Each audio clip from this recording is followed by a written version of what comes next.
आयुष, सत्र को आगे बढ़ाते हैं और हमारे साथ इस वक्त जो यहाँ पर बैठे हुए हैं, जाहिर है कि किसी परिचय के मोहताज नहीं है ये सभी शख्सियत।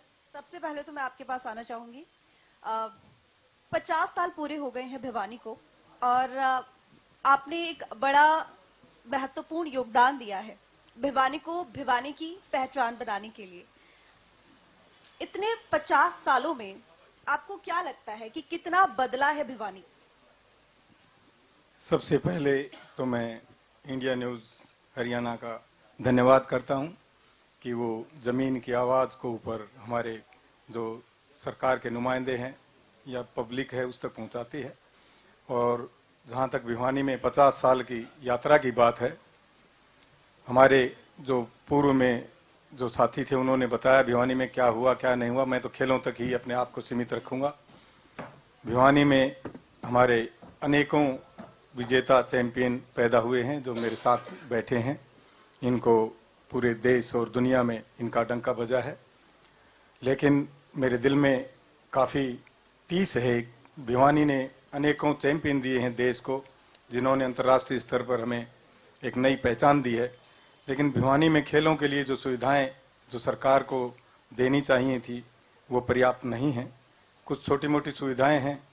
अभी पीछे हमारे जो सिंथेटिक ट्रैक बने हैं और हॉकी का स्टर्फ भी बना है, लेकिन मुक्केबाजी और कुश्ती में और ज़्यादा सुविधाएं होनी चाहिए थी। देश को सबसे पहला पदक भिवानी ने दिया है ओलंपिक में, और तत्कालीन सरकार ने हमने वादा भी किया था कि भी यहाँ पे भिवानी में एक अंतर्राष्ट्रीय स्तर का खेल हॉस्टल या एकेडमी खुलेगी बॉक्सिंग की।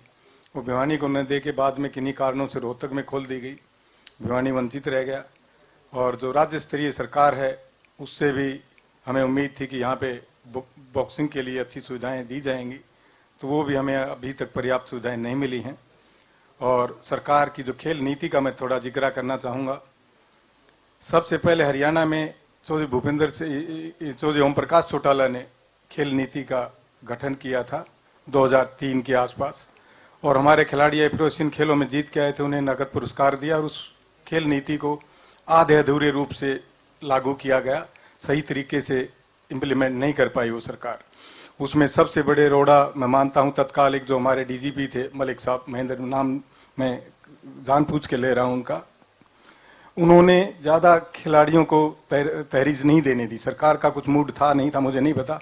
उसके बाद हुड्डा साहब आए, उन्होंने अच्छी खेल नीति बनाई, पुरस्कार दिए, पद दिए, और एक हरियाणा का जो नया स्टफ था खिलाड़ियों का वो उभर के आया। और ये सामने आपके सामने बैठा है।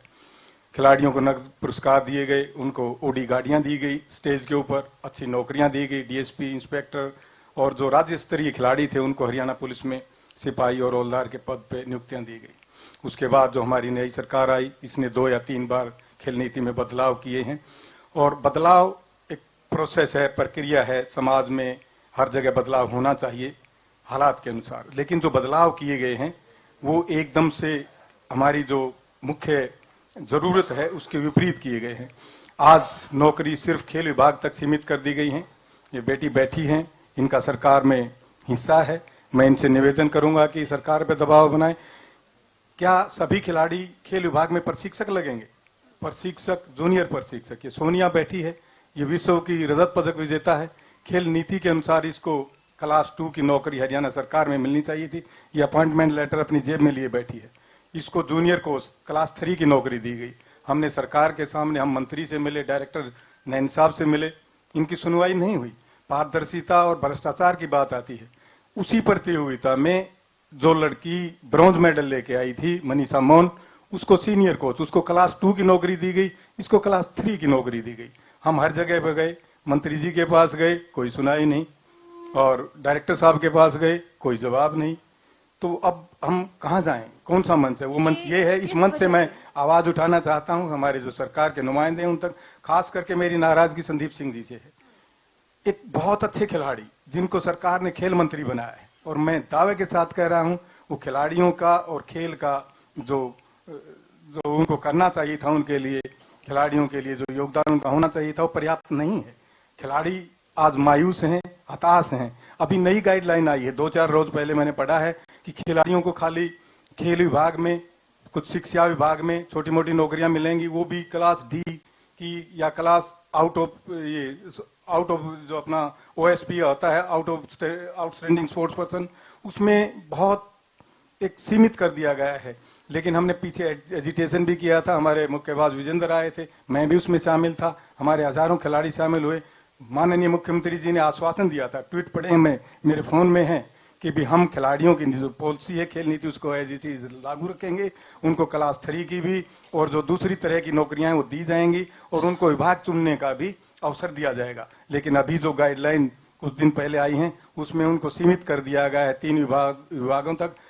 आज के दिन खिलाड़ी हमारी जो खेल नीति से इससे हताश और निराश हैं।